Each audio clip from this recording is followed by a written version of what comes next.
একদিন একটা ক্ষুধার্ত কুকুর এদিক ওদিক ঘুরে বেড়াচ্ছিল খাবারের খোঁজে। হঠাৎ এক মাংসের দোকানের সামনে দিয়ে যাওয়ার সময় তার চোখে পড়লো এক টুকরো মাংস দোকানের সামনে পড়ে আছে। সে আর দেরি করলো না, ঝটপট সেটিকে মুখে তুলে নিল আর আনন্দে বাড়ির দিকে রওনা দিল।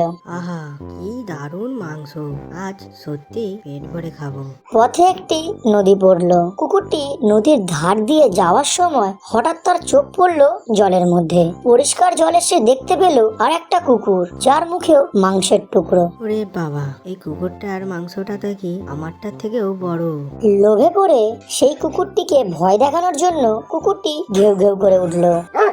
আর ঠিক সেই মুহূর্তে তার মুখের মাংসের টুকরোটি সোজা পড়ে গেল নদীর জলে। ও না, আমার মাংস সব গেল।